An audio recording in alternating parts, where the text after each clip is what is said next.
Isabel, if you just let me know if we can start. Yep.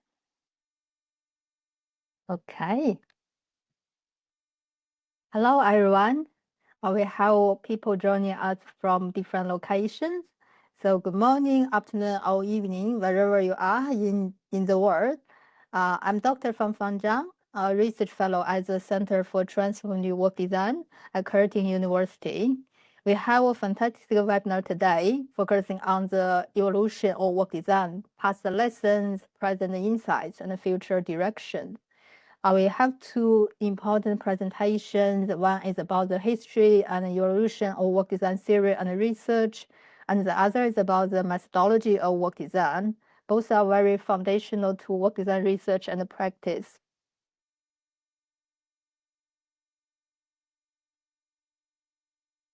Before I introduce myself and our speakers, I would like to acknowledge our First Nations of this place we call Australia and recognize many nations who have looked after the country for more than 60,000 years. I'm joining today from Ujak Noongar Buja here in Perth. I pay my respects to elders past and present and extend that respect to our Aboriginal and Torres Strait Islander peoples. Today's webinar is part of the webinar series of our work design book, Transformative Work Design, Synthesis and New Directions. The idea of the webinars is to create opportunities to bring our wonderful book chapter authors to the audience and share insights from our book. I'm one of the book editors, and the book is led by Professor Sharon Parker and also with another two amazing editors, Dr. Caroline Knight from the University of Queensland and Associate Professor Florian Klonik from Deakin University. We have two lovely speakers today, and I would like to introduce you Professor Anja van den Broeck first. So Anita is full professor at the Department of Work and Organization Studies, Faculty of Economics and Business, KU Leuven, Belgium. And she is an internationally recognized authority on work motivation and job design, and her research has helped establish the self-determination theory as a core framework for understanding motivation in organizations. And her research has also reshaped how job design is studied and applied in practice. Her research has published in leading journals such as Academy of Management Journals, Journal of Management, and Journal of Applied Psychology. And her work is widely cited. And she has earned multiple international awards and attracted competitive research funding. Our second speaker today is Associate Professor Anita Keller. Anita is an associate professor at the Organizational Psychology Department at the University of Groningen, the Netherlands. She is an expert on work design, work stress, and employee well-being, and her research has shifted the perspective toward dynamic within-person approaches by using longitudinal designs to understand how everyday job design aspects, such as workload and work interruptions, accumulate and shape health over time. Her research has been published in a number of leading journals, and she is also committed to translating her insights into practice through workshops and science practitioner collaboration, and also committed to educating the next generation of scholars, mentoring students in the design, and conduct rigorous theory-driven longitudinal research. So without any delay, I'll over this to our today's first presenter, Anja. So I will stop sharing. Yeah. Okay. From machine to human, this is what sums up a century of work design literature. And let me take you through this century of work design literature through the lens of one job. I will present 6 different models based on the job of a call center agent and will deliver some practical advice that companies can still use today to optimize work design. a call center agent. Her phone calls are scripted from the beginning of the conversation until the end. Everything is also recorded, her average handling time, how many calls she does during a day, how much she complies to the script. Even her bathroom breaks are logged against daily quota. Would you like to do this job? Chances are that you would say no. This job really seems very efficient on paper with lots of positive consequences for organizations, but it also comes with high costs in terms of employee motivation, which then translates into negative effects for organizations and employees alike, which is, for example, high turnover, low engagement. So efficient work design does not necessarily mean motivational work design does not necessarily mean high return on investment from organizations. There's over hundreds, 100 years, so a century of work design research to explain why. Work design, we moved from scientific management over the Hertzberg to factor theory, Hackman and Olben, Karasek, and the job demands resource model of Beckett and Demiruti, until the smart model of Schoen Broeck.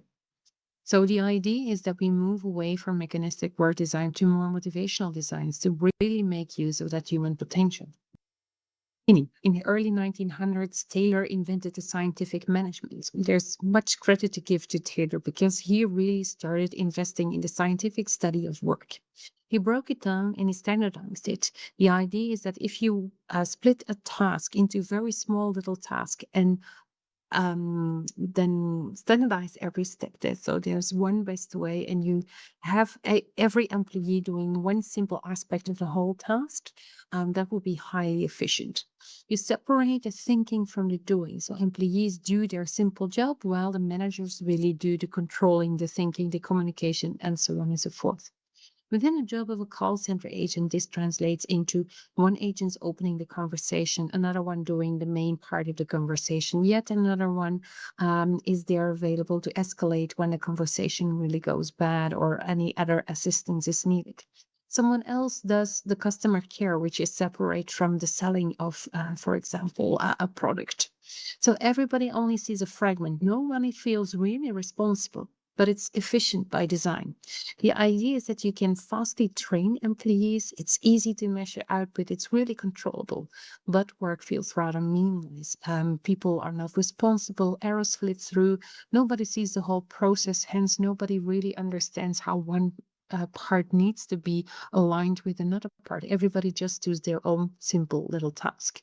It also comes with high cost in terms of low meaningfulness and hence also turnover because people get bored, low engagement, and so on and so forth.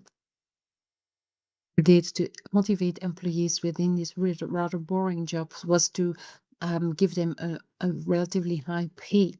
It lasted until the 1950s, 60s, until Hertzberg really contradicted the scientific management and he said, like, pay would not fix this engagement. Pay is not what really motivates people. He made a differentiation between hygiene factors and motivating factors within work. Hygiene factors are those factors that need to be in order to avoid dissatisfaction among employees. These include pay and schedules, quality of the environment, quality of supervision, of relationship with colleagues, a policy, and so on and so forth. These factors, if they are available, they will solve dissatisfaction, but they won't get people really motivated for the job. If you want to motivate employees, you really need to take care of the content, the task of the job itself. Hence, you need to give recognition. If people do a good job, then you need to give them responsibility over their task. You need to allow them to grow and to develop. And hence, you need to develop meaningful jobs. Hence, within the example of Alex fixing the environment or even sending the supervisor for training will not fix Alex's demotivation. You really need to take care of how the tasks are designed. So the content of work becomes really important. 70s, Hagman and Olden made this idea more concrete by putting forward 5 different job characteristics that are important if you want to make a job more motivational. There's skill variety, task identity, task significance, autonomy, and feedback. If we want to make the job of Alex more motivating, we need to ensure that she can use different skills, that her job is varied. So maybe we can not only involve her in sales, but also on other days be involved in customer care, for example. I especially also want to highlight task identity and task significance because they got less attention in future work design models. Task identity has all to do with, do I see where my job fits into the broader package of the broader task that we are doing? So does Alex, as a sales employee, see how the sales actually is a part of the bigger process in which we take care of the customer and trying to serve him? Also, task significance is important. Do I see as a call center agent why my job is meaningful also outside the organization as not just a bullshit job, for example? Adam Grant has done great work in a call center on task significance. He examined in a call center in a university where students would call alumni to ask them whether they would fund a bursary for students who were unfortunately not be able to pay for the education, at least not the high fees that the university would require. And by calling the alumni, they wanted to raise money in order to have bursaries for allowing students who are financially worse off or not so well off to attend the university anyway. Well, what Adam Grant did was he took some employees apart and he really allowed them during lunchtime to interact with some of the students that benefited from their call center agent work. It showed that those employees who had contact with those students were spent more time on the phone, so they wasted less time with talking to other employees or going to bathroom breaks or something like that, and they raised more money, more than employees who had a presentation of the supervisor telling why their job was important, or students who just um, had a normal lunch break and just ate their lunch without having any conversation about the meaningfulness of their work. So task significance really is an important factor.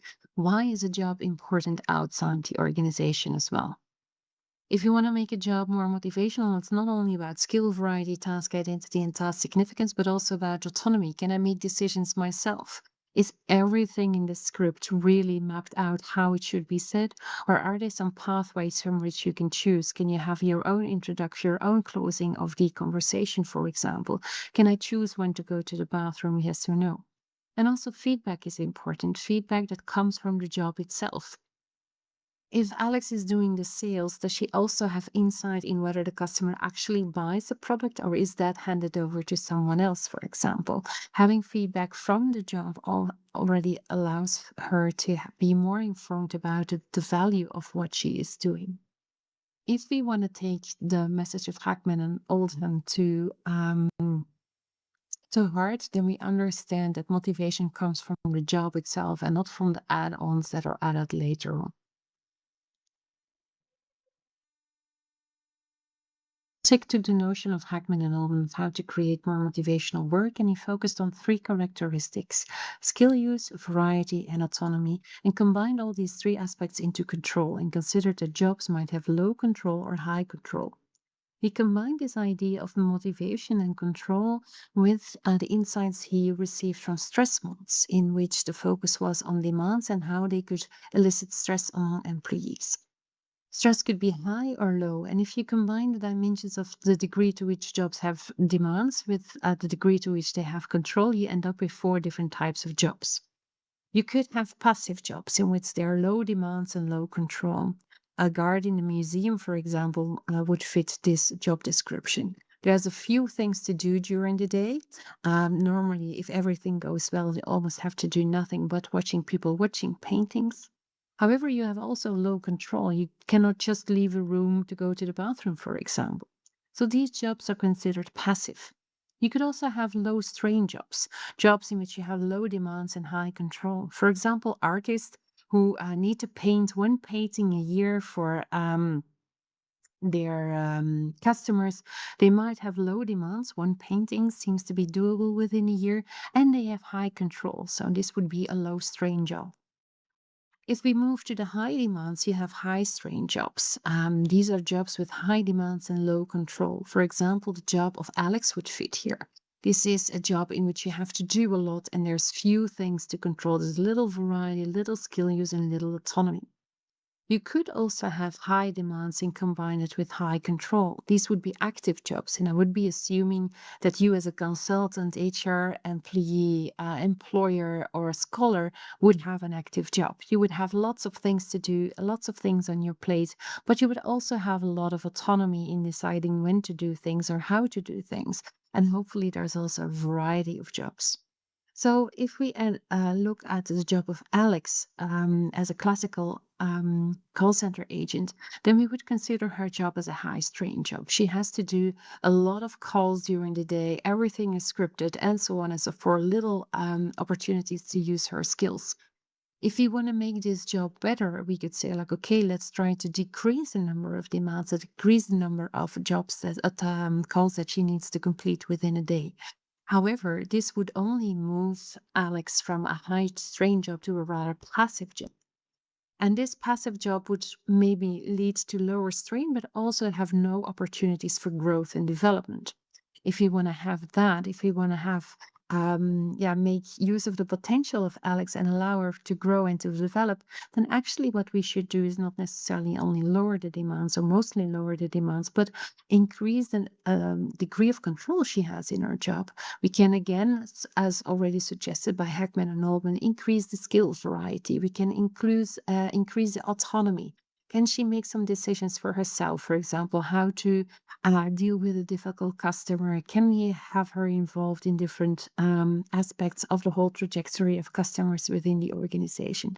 Because only then we will achieve that idea that she can grow and develop. So adding control, adding motivational aspects to a job is not just to buffer for job demands, but actually to allow people to have jobs which are motivating and making most of people's talents.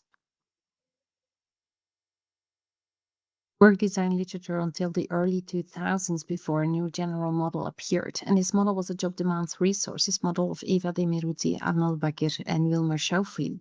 The job demands resources model, or GDR, states that it's not just about control and demands. A job has a variety of different aspects that might influence employees.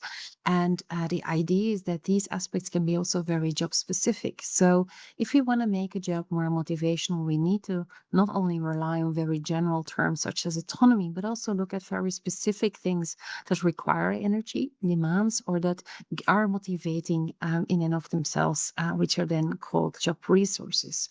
So if we look at Alex's job, it's not just about the call volume, but also potentially angry customers or role ambiguity or maybe job insecurity that may come in place.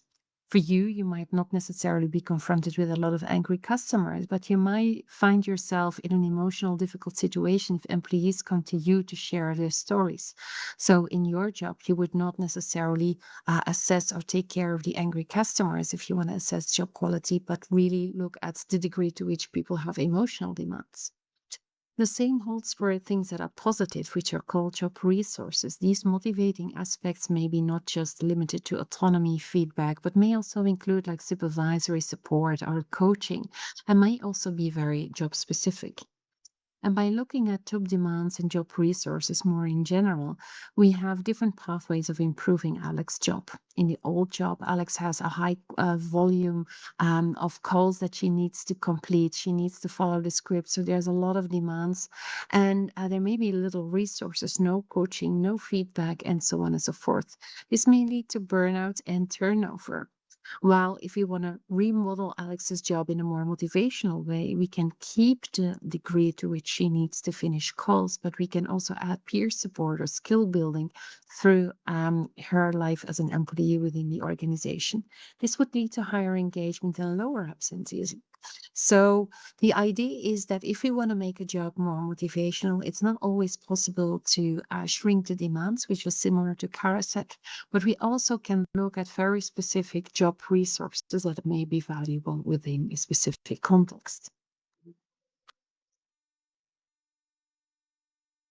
Sharon Parker and her colleagues really looked at how we can delve into those resources and make jobs more smart, make jobs more stimulating, mastery-oriented, agency-rich, relational, and still allow for a tolerable amount of job demands. If we want to make Alex's job more smart, we can have her do a full range of tasks, give her more autonomy in order for her to make decisions herself.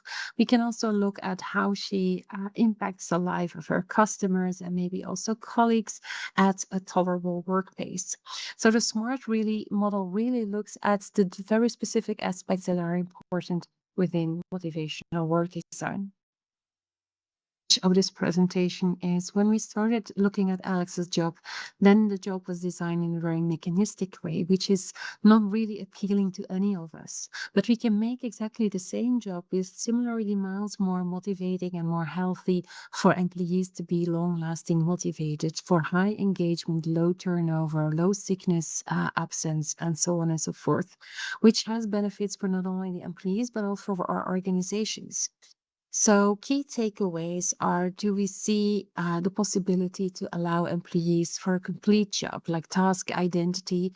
Do we see that people can have meaning in their jobs? Do they see why this job is necessary, not only to make the employers rich, but also outside the organization?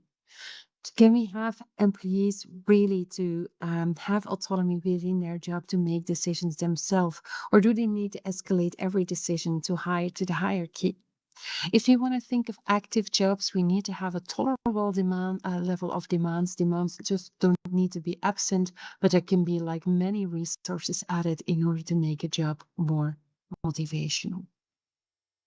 The final slide of this presentation, from theory to action. How would you design or redesign the job of your employees? Or how would you allow them to redesign the job yourself? And this will be also the topic of one of the other seminars in this series.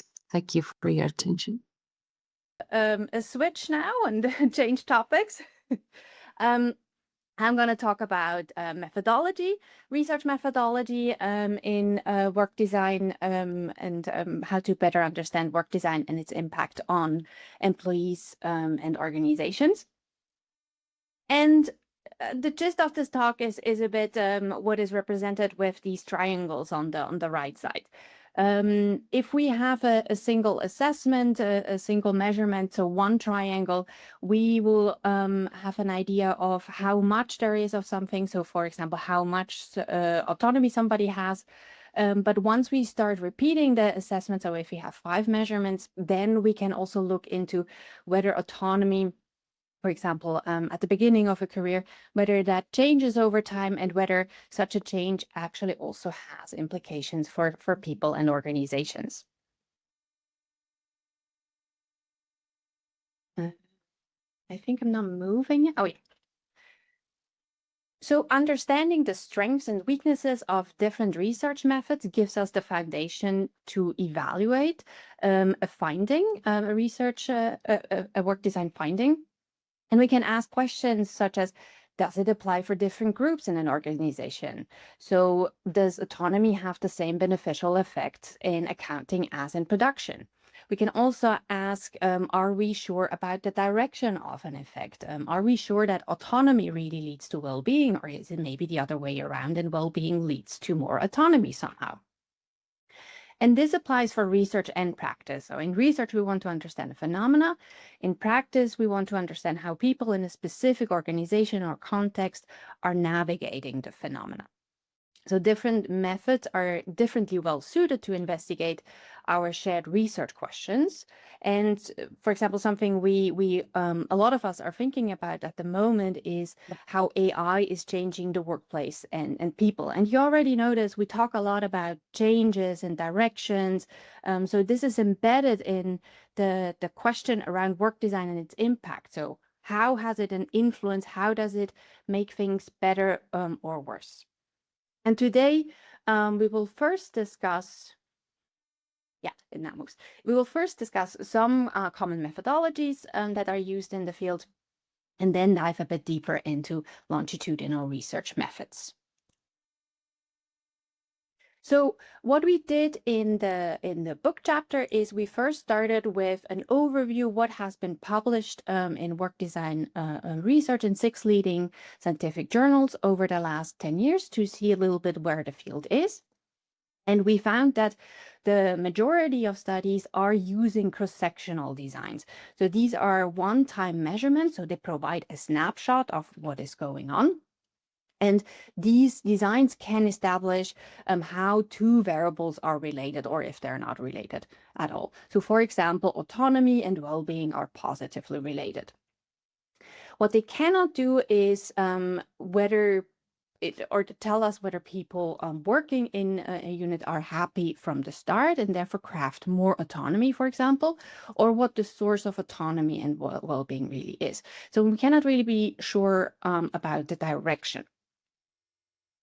And because the work design research field is quite comprehensive, and we have knowledge for decades.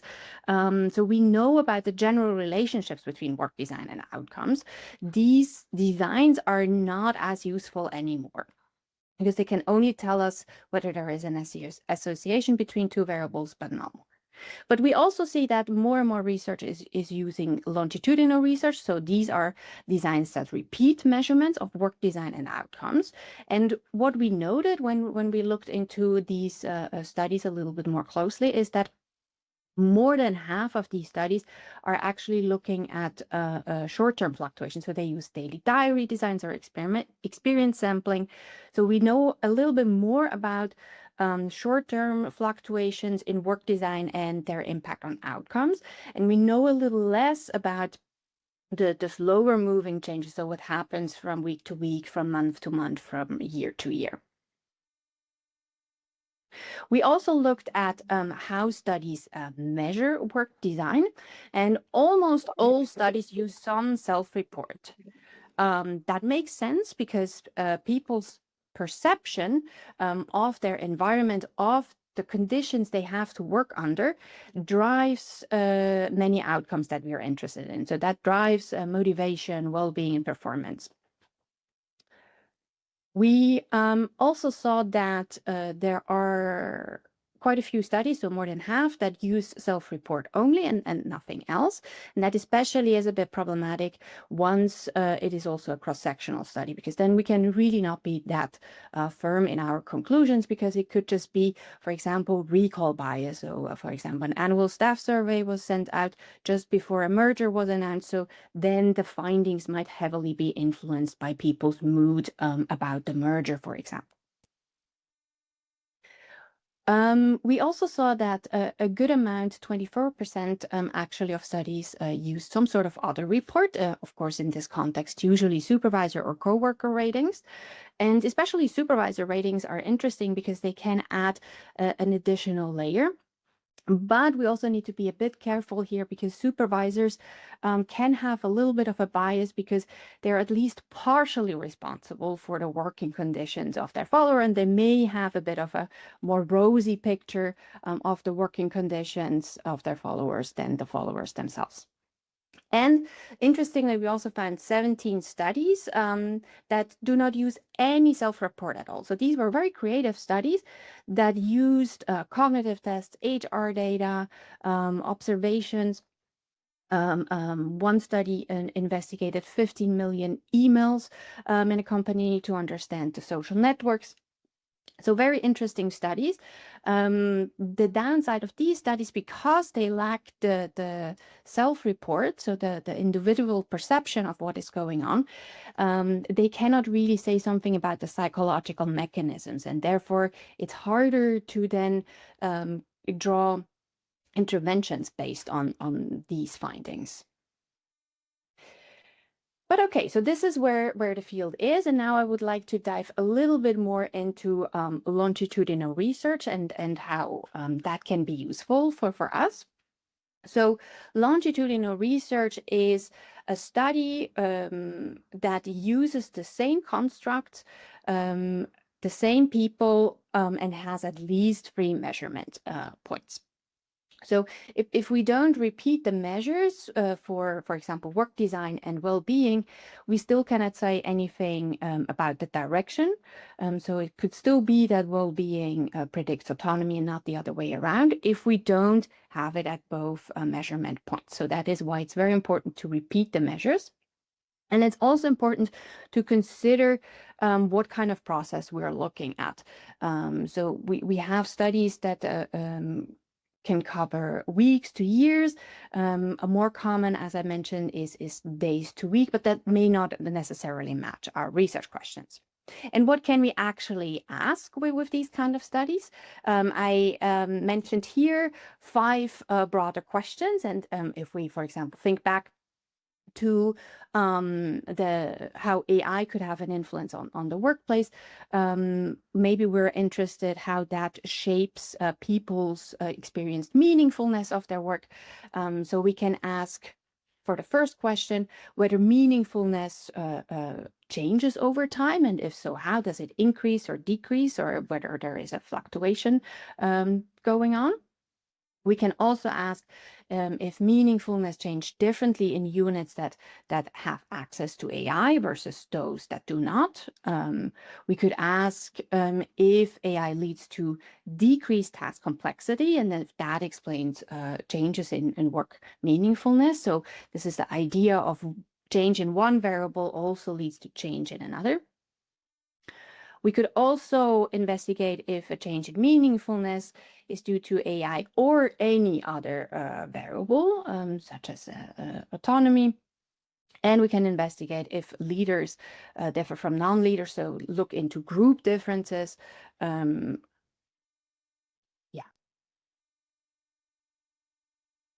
When we think about longitudinal research, there are 2 broad categories, 2 families, so to say, that we can think about.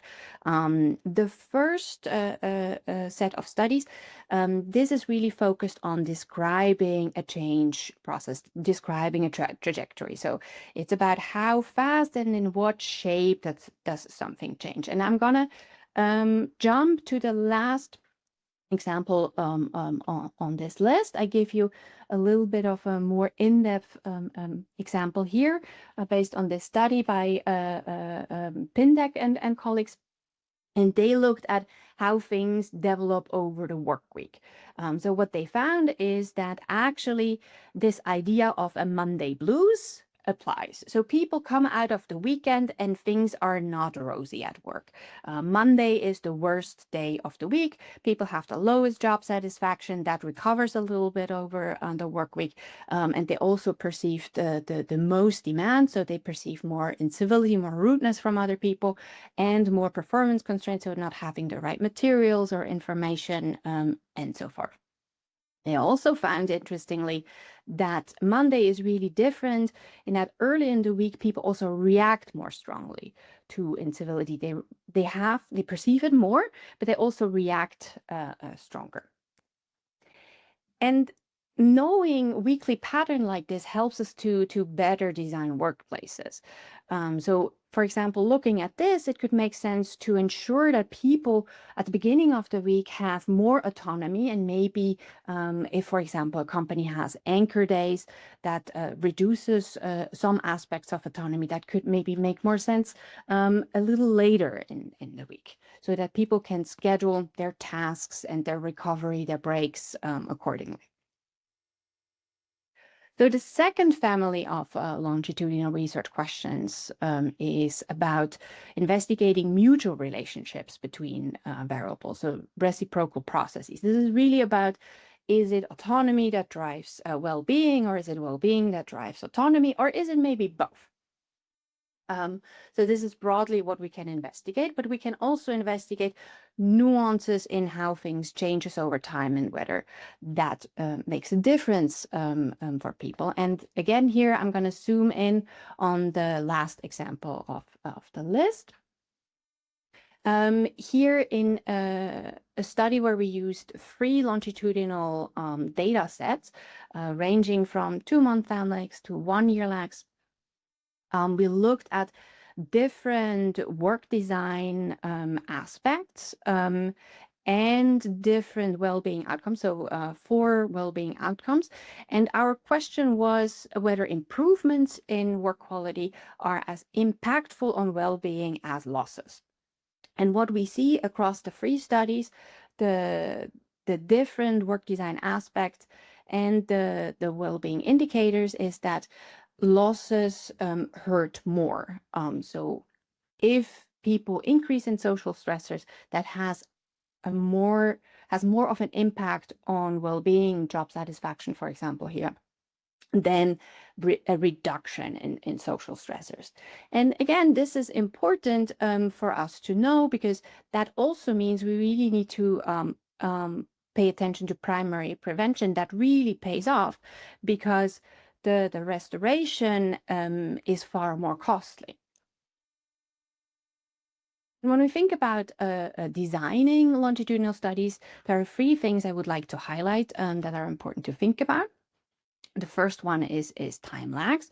So there are some ideas oftentimes around the overall time period of a process. So for example, we know that when newcomers enter an organization, that around 9 months they adapt to they have adapted to the new environment. But what we don't really know is whether this adaptation takes place on a weekly basis or on a monthly basis. So how fast this process, how much change is there on a day-to-day or week-to-week basis. And if the speed of the process is unknown, then it makes sense to have more measurements rather than fewer measurements, because in the analysis we can account for longer time lags then if we have more. The second area is dropout. So when people drop out, that costs us power, but it also biases the sample, because we know that, for example, women and people who are with higher education tend to participate more in studies, but also in organizational surveys. And here, what really can help is to build a community. So, for example, have progress newsletters or personal feedback. But here, it's of course important to not give feedback on something that could change the study variables that are of interest. And the third point is pre-event data, because oftentimes we are actually interested in whether a redesign or an intervention has an impact on an outcome of interest. And to really understand whether that is the case, we need to know where that outcome was before. So whether people were well and were performing well before or not. So to really assess whether the intervention was successful. In the chapter, we also give a couple of ideas about measurement options that go beyond self-report. And I just listed them here for completeness. You can, if you're interested, find them in the chapter. What I would like to highlight today is that tracking data is something that is maybe available to you, and is something that you're also thinking about using. So, for example, HR records, email or calendar logs, monitoring that needs to be done for legal or regulation purposes anyway. And for example, we found a really interesting study by Dye and colleagues, and they looked into safety compliance in hospitals just through the clever combination of hand washing trackers and work hour trackers. And they found that shift work and overtime reduces safety compliance, so less hand washing. So a lot can be done with also this tracking data once it's combined in a clever way. Now, I want to leave you with an overview of what we discussed as relevant design features of longitudinal studies. So first, it's relevant that the same people and variables are measured multiple times. This is something we see often in research and practice, that either the measures are not repeated or not matched to the person. So for example, these annual staff surveys or pulse surveys, they're often not matched to the person. Second, that a study has measurement beyond self-report that can add nuance. Third, we focus on understanding change, like introducing a new system. That means we should have at least one measurement before the implementation took place. Fourth, if we think about how long a process takes and how fast it moves, then we can try to also match the measurement interval.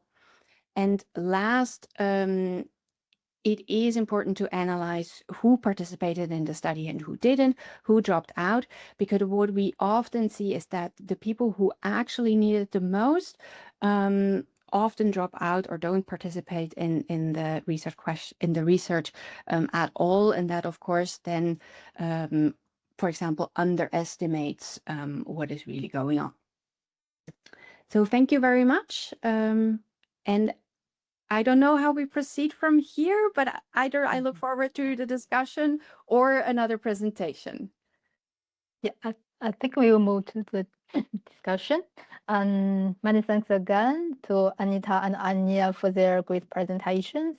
Unfortunately, Anja could not finish her presentation due to the technical issues, but she had kindly offered to record her presentation again, and we will share the recording afterwards.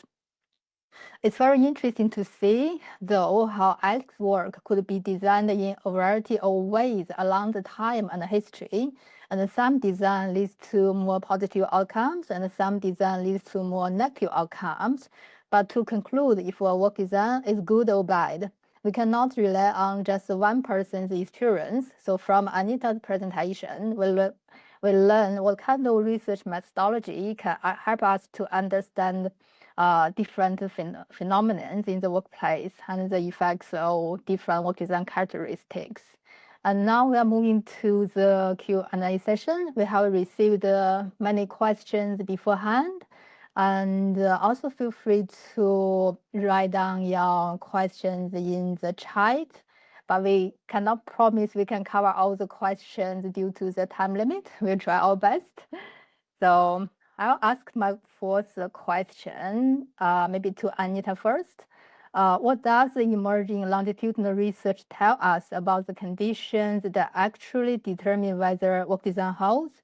And how close is the field to treating relational and cultural infrastructure as seriously as a structure change? I also copy my question to the chat, so we cleared. So Anita, if you go first, and also Anja, feel free to add your insights. All right. Thank you, Fangfang.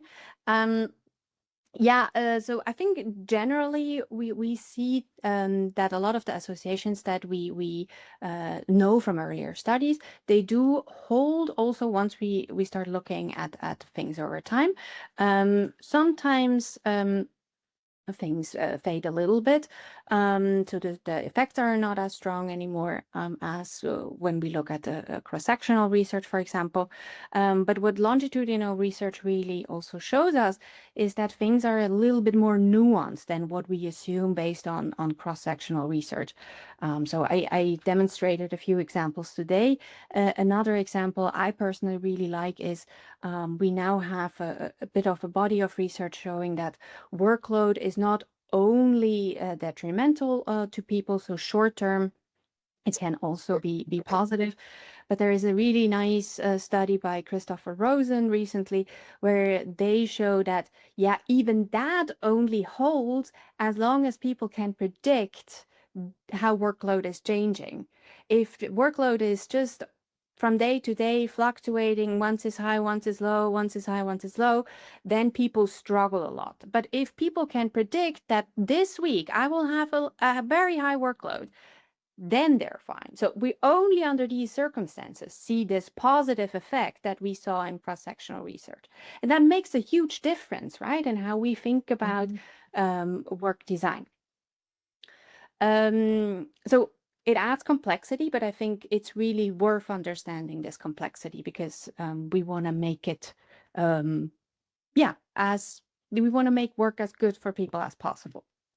You also asked about social dynamics, and I really think we were moving towards trying to better understand social dynamics in organizations and how individuals interact with teams and their leaders and their colleagues. But it's complex because there are so many different levels. I think also some people in their questions mentioned that having now different work locations don't make these questions easier.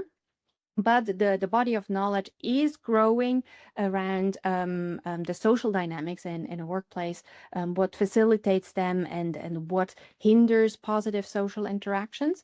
To be honest about the cultural dimension, I don't think we do have a lot of research where we look into cultural differences, but of course there is also an underlying assumption that it doesn't necessarily matter whether they're to the effect of autonomy, for example, whether a worker is in Indonesia versus the Netherlands, for example. But maybe something for the next frontier to actually really look into whether that is the case or not. Maybe Thanks so Anja much, wants to Anita, add more. for the Yeah. great points. And I may just move to the next question so we can cover more questions. So the next question probably for Anja. This question is around the universality and the generalizability of work design research. What work design approaches are most effective in complex, high-risk settings where work processes are tightly controlled, such as emergency services, first responder organizations, and healthcare? Yeah, I think there is some research showing that especially in those conditions where stakes are really high, autonomy should not be placed in higher up in the hierarchy, such as Taylor suggested with the managers, but actually should be put down to the people in the field who have to make the actions, because time is too sparse to actually go and ask for permission and then actually do it. And situations are too complex to really for one person to hold the whole vision. So what needs to be done is rules need to be very clear. But also autonomy should put the lowest in the organization as possible to manage potential dangers and challenges. I think that would be, if I'm trying to answer your question fast, my most important takeaway. Yeah, thank you, Anja. Do you have an add-ons, Anita? Well, so something that came to mind is that also in these environments, the social dynamics, as Anja alluded to, are rather important. And I know some studies also start to look into how that can be facilitated also in these tightly controlled situations. So, for example, during surgery, for example, where studies are investigating whether having stop rules and then the whole team of nurses and surgeons and everybody in the room comes together and just discusses what they see to align everybody and make sure communication is strong. So these are maybe also interesting aspects to keep an eye on, how the communication, social dynamics can be enhanced, facilitated, even in tightly controlled situations. That's both of your insights. And the next question shares similar concern, but it's more about diversity and inclusion in the workplace. It's asked how are we utilizing work design to support neurodiversity, or how can we do this better in practice? I think the basic principles still hold for a lot of people. So I have been involved not so much in research in neurodiversity, but more in elder workers and how to keep them motivated in order to do the jobs. And the general conclusion after years of research and special attention to that specific group was that actually the principles are all the same. So there is some nuances for older workers. For example, they pay more attention to relational functional job characteristics to meaning, and more or less to growth for growth itself, due to all the psychological processes that go along with growing older. But the core idea was not to stereotype too much and use general principles in order to move the whole workforce further, rather than just focusing on the group of older workers. An additional aspect to that was because there's quite a bit of diversity within this group of older workers. And for me, it's also a contradiction when we talk about neurodiversity. That's probably even a more heterogeneous group. And so it will be rather impossible to take into consideration like all these different aspects into a new work design that would fit for all neurodiverse people. Rather, my advice would be like take those general principles we have been talking about and then look at the individual within the work context and try to accommodate the work as much as possible within the team, within the work environment where these neurodiverse persons are working. Thank you, Anja. We may pick up one question from the chat. Any recommendations to support employees where there's little control of the workload and the intensity, such as in public sector roles where the work comes in on demand, irrespective of human resource capacity? If I can go first, Yes. First, would like to stress again the idea of flexibility. Like there will be always some kind of work that needs to be done always. And then you have those specific demands of customers in the public sector that just come and go. And allowing employees the autonomy to shift between the two would be an important one, as would be what Anita earlier said would be the expectations. I think people hired within these roles need to have the expectation that indeed, if they are working on some baseline task, they might be interrupted and they might need to shift to the specific demands that come in at hand.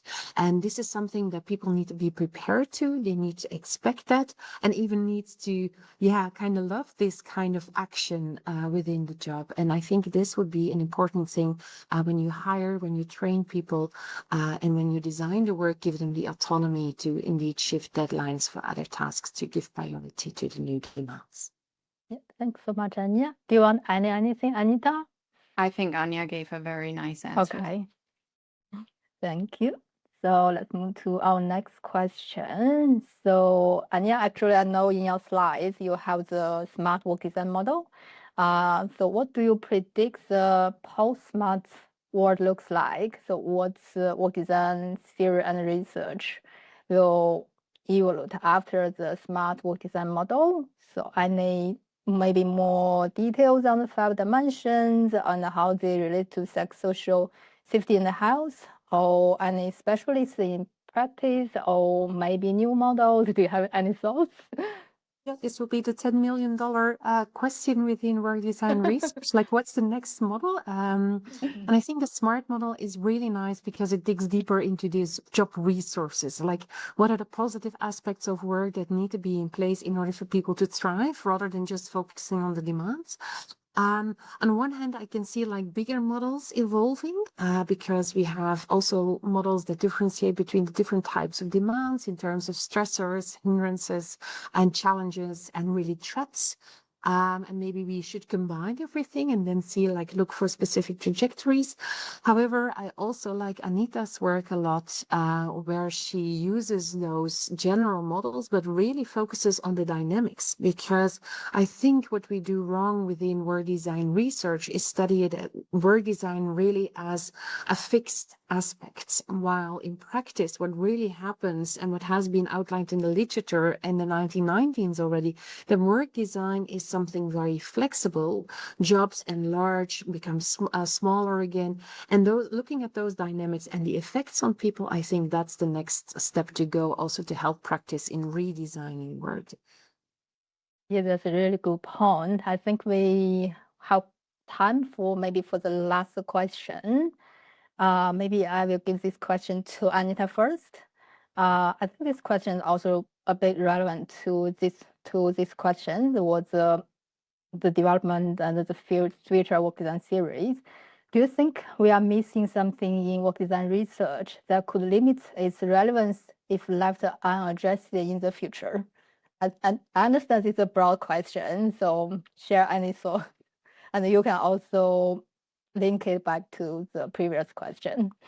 Yeah, I think building on what Anja just mentioned, and also her work on how people at older ages experience work, is an important aspect, so that we not only look at the dynamics, as I highlighted, but also how it interacts with the career stage of people, because people may hold different expectations for how their jobs look like at different stages of their career. They may expect or are maybe are more tolerant of more supervision in earlier stages because they want to learn, and they may come to expect more autonomy at later stages. So that I think the alignment with career and the lifespan aspect of it is an important area.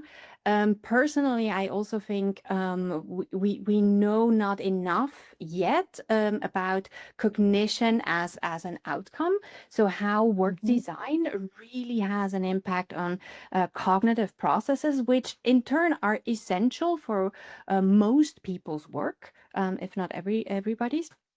And the last area I think we also should pay a little bit more attention to is something we see in the media a little bit, like terms like bullshit jobs and these kind of things.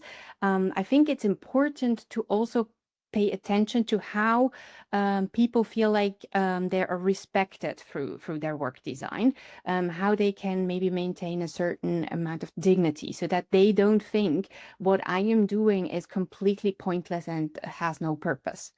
I think these are relevant aspects moving forward. Thanks, Anita. Anja, do you want to add something before we close? I think the cognitive aspect is really important, also in the area of artificial intelligence, because it really takes away those tasks that are maybe simple, don't require a lot of cognition. It's more like doing, like a presentation, like just putting the words there and doing the layout is now just outsourced to AI. So the job becomes really condensed. And I think we face some limits of how much can people really take on during one day? How can they keep up cognitively with that overload of information and tasks that require really good thinking? Thanks so much, Anja and Anita, for both your presentations and the wonderful discussion. So unfortunately, it's time to wrap up this webinar. And also many thanks to our audience who joined us today. And before we close, I would like to shout out to our next webinar, focused on how top-down work redesign shapes well-being and performance in September. So we feel free to register, and we look forward to seeing you in our next webinar. And also please join me to give big applause to our lovely speakers again. And we look forward to seeing you in our next webinar. Thank you very much. Thank you.